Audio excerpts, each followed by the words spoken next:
So far we have discussed the constant dividend growth model. But what if dividends do not always grow at a constant rate?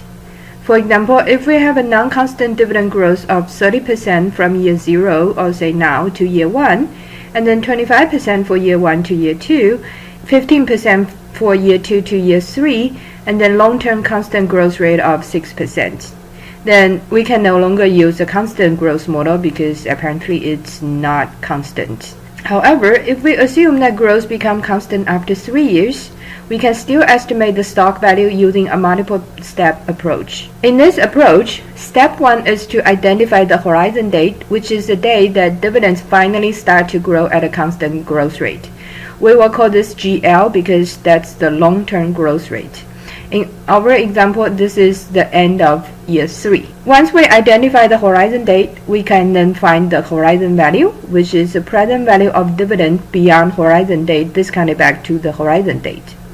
So the horizon value PT, well, T is the horizon year, equals to DT multiplied by 1 plus the long-term growth rate, and then divided by RS, the required rate of return, minus the long-term growth rate. Actually, here it should be T plus 1, and then divided by RS minus GL. We can use this constant dividend growth model because we do have constant dividend growth after the horizon date. Once we find the horizon value, step 2 is to find the present value of each dividend before and at the horizon date, as well as the present value of the horizon value. Then step 3 is to sum up the present value of dividends and the present value of the horizon value, and this is the result we want to estimate the current stock value. This whole process is illustrated in the next slide. In this timeline, since we have D0 of $2, then 30% growth rate gives us D1 of 2.6. And then after that, since we have a 25% growth rate, then our D2 is 2.6 multiplied by 1 plus 25%, and that would give us 3.25. 3.25 growing by 15%, that would give us 3.7375. And after that, we assume that dividend grow at a constant growth rate of 6%. So we identify that the horizon date is, say, end of year 3. So we try to find the horizon value, which is P3. And P3 will equals to D4 divided by RS minus the long-term growth rate of 6%. So that's why we are using 3.9618, which is D3 multiplied by 1 plus 6%, and then divided by RS 13% minus G, the 6%. So our horizon value P3 is estimated to be 56.596. Then step 2 is that we find the present value of D1, 2.6, so that's 2.301. And then present value of D2, the 3.25, and that's how we got 2.545.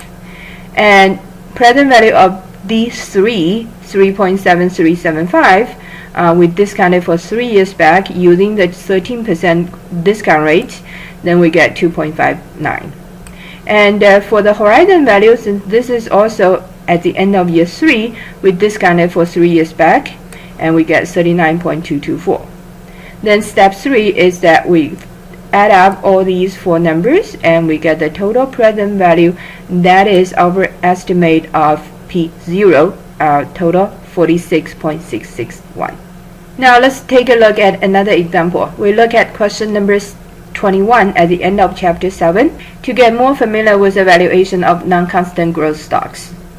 So this company has been growing at a rate of 30% per year in recent years, and the same 30% growth rate is expected to last for another 2 years.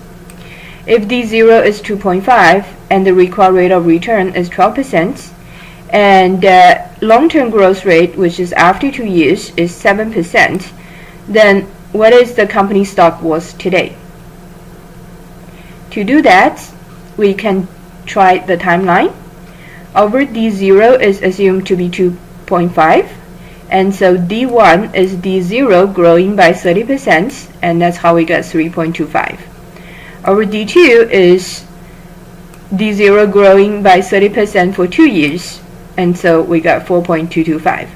You can also use D1 3.25 growing by another 30% to calculate D2. You will also get 4.225. In this question, dividends are expected to grow at a constant rate after year 2. So in this case, the horizon date is identified at the end of year 2. So we can calculate P2 according to the constant dividend growth model, and P2 equals to D3 divided by RS minus G. D3 equals to D2 4.225 multiplied by 1 plus the long-term growth rate of 7%.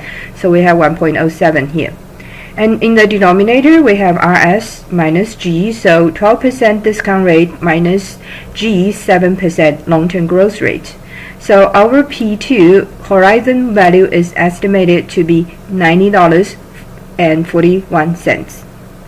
Then we calculate the present value of D1 and D2, and then the present value of the horizon value.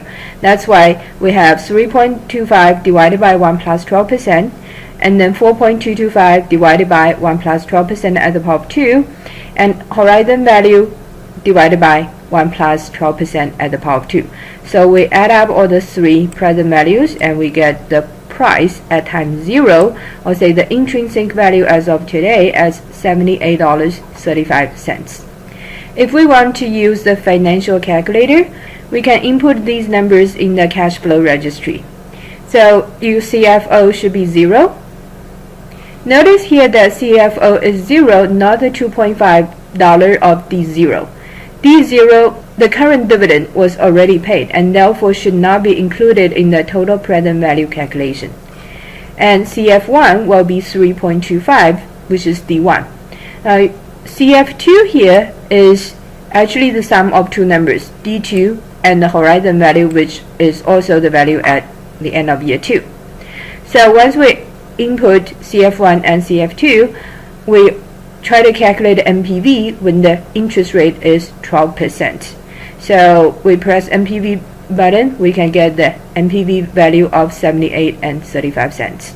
And in case you need to refresh your memory about how to use the financial calculator to calculate NPV, you can go check out the video I have on D2L about how to use the financial calculator. Another way to estimate stock price is to use the PE multiples. This approach includes, first, we estimate the average PE ratio of comparable companies. This is the so-called PE multiple.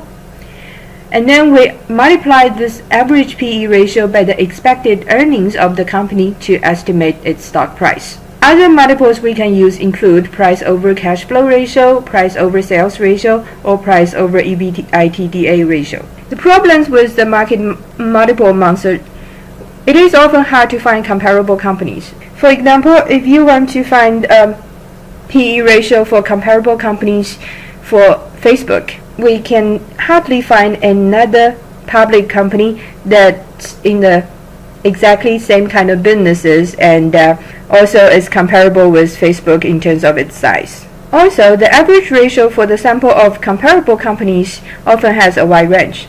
So, for example, the average PE ratio may be 20, but this average may be drawn from a range of 10 to 50. So, how do you know whether your company should be compared to the low or the average or the high performers? As a summary, the stock valuation approach we introduced in this lecture is built on the constant dividend growth model, and we can extend it to estimate the price for a non-constant growth stock. For stocks, required rate of return also has two components, dividend yield and capital gain yield. You can compare this to the required rate of return for a bond, which has two components, the current yield and capital gain yield. Stock prices can be volatile because investors pay close attention to any new information about the company and adjust their estimate accordingly.